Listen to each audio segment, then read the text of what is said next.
2022 September 7 മുതൽ കേന്ദ്ര സർക്കാർ നടപ്പാക്കുന്ന PM Shri schools for rising India പദ്ധതി കേരളവും നടപ്പാക്കുകയാണെന്ന് പ്രഖ്യാപിച്ചത് വിദ്യാഭ്യാസ മന്ത്രി വി ശിവൻകുട്ടിയാണെങ്കിലും തീരുമാനം പിണറായിയുടെ വകയായിരുന്നുവെന്ന് പിൽക്കാല സംഭവങ്ങൾ തെളിയിച്ചു.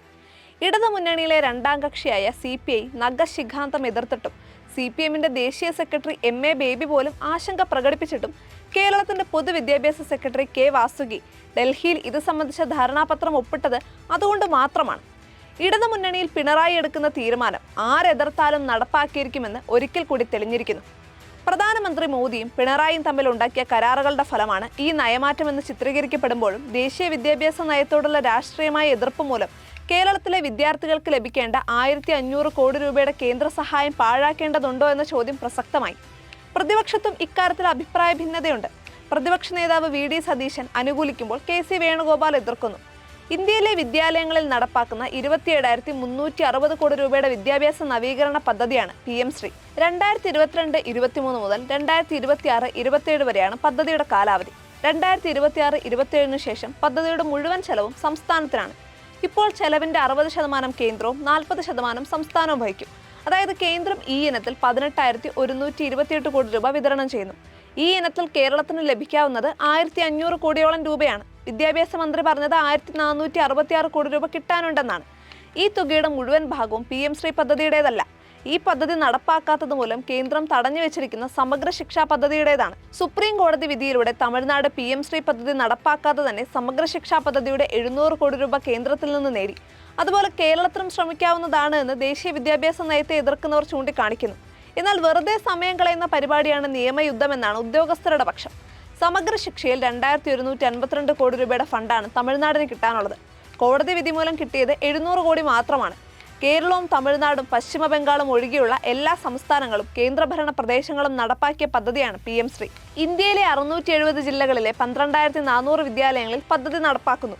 ഇത് നടപ്പാക്കാത്തത് മൂലം 2023-24 സമഗ്ര ശിക്ഷയ്ക്കുള്ള ഫണ്ട് തടഞ്ഞപ്പോൾ തന്നെ പുതിയ പദ്ധതി നടപ്പാക്കാമെന്ന് കേരളം കത്ത് നൽകിയിരുന്നു.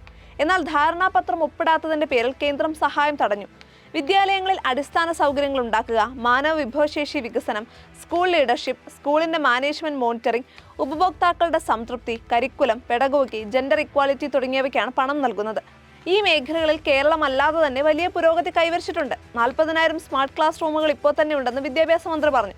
അതുകൊണ്ട് കേരള സർക്കാരിന്റെ വിഹിതം പണ്ടേ നടപ്പാക്കിയിട്ടുണ്ട്. ഒരു ബ്ലോക്കിൽ 2 വിദ്യാലയങ്ങളാണ് PM ശ്രീ പദ്ധതിക്ക് അർഹരാവുക. ഒരു എലിമെന്ററി സ്കൂളും ഒരു സെക്കൻഡറി സ്കൂളും.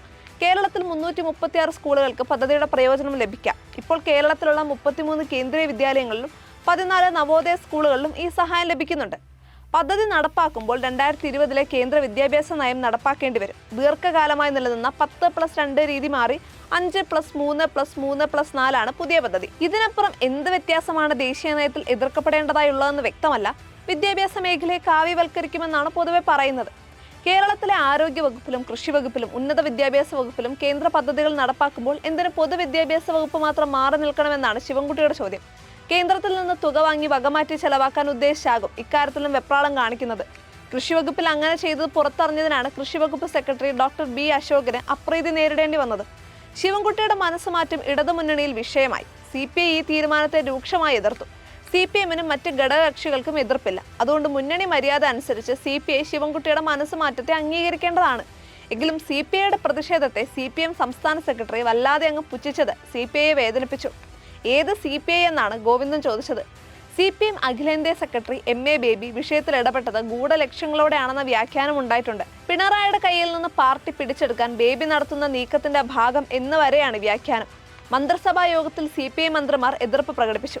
1969 പോലെ ഒരു കുറുമുന്നണി ഉണ്ടാക്കാനൊന്നും ഇപ്പോൾ CPIക്ക് ആവില്ല. കാരണം ഇടതുമുന്നണിയിലെ മറ്റ് കക്ഷികളെല്ലാം കടുത്ത പിണറായി പക്ഷക്കാരാണ്. അതുകൊണ്ട് CPI ഓടിയാൽ ഇത്ര ദൂരം എന്ന സമീപനം CPMനും കാണും. ഗ്രഹണകാലത്ത് നീർക്കോലിക്കും വിഷമെന്ന ചൊല്ലുപോലെ തെരഞ്ഞെടുപ്പ് അടുക്കുമ്പോൾ CPIക്കും ശക്തിയുണ്ടല്ലോ.